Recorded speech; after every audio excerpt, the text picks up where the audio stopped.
రాణి నిధిని కాపాడుకోవడం కోసం తన ఇంట్లోనే ఉంది. రాము పొలంలో ఉన్నాడు. ఇంట్లో అంత పెద్ద నిధి ఉన్నప్పుడు మరి రాముకి పొలంలో కష్టపడి పని చేయాలని అనిపిస్తుందా ఏమిటి?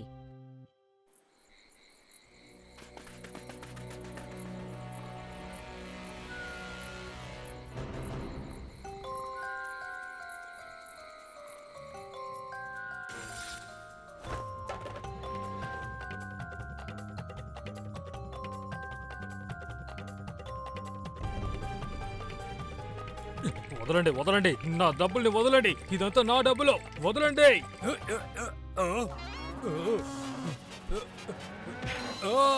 ఆ డబ్బుని ఎవరైనా కాజేస్తారేమోనని రాము భయపడ్డాడు. ఆ తర్వాత భయం ఎక్కువైంది. ఏంటి ఇంత త్వరగా వచ్చేసారు?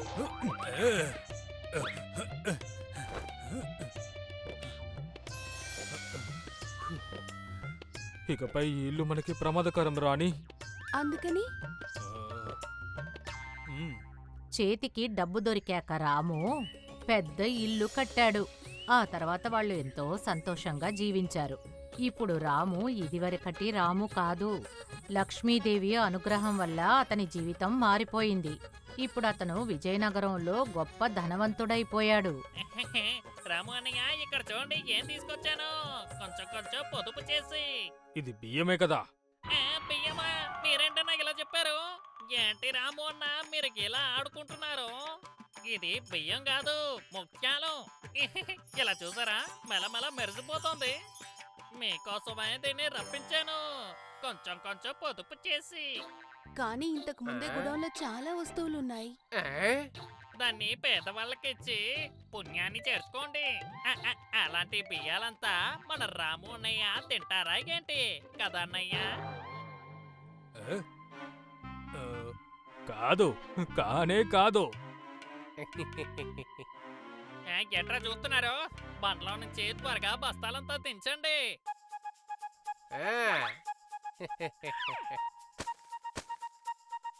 ఉడన్కా, ఇదిగో డబ్బు తీసుకో.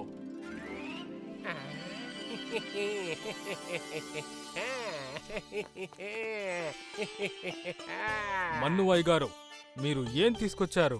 అరే ఏంటండి పెద్ద అయ్యా, నేను మీ బానిసని. నేను మీకు సేవ చేయడానికి వచ్చాను. దూరదేశం నుంచి కాంచి పట్టు, కాశీ పట్టు అంతా వచ్చింది.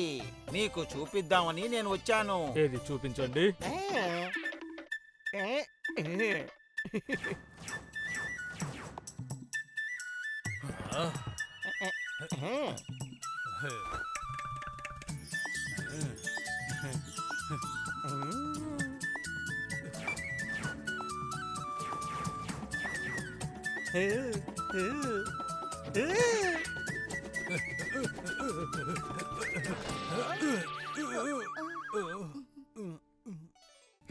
If you like this video, subscribe to our channel Murthy Media.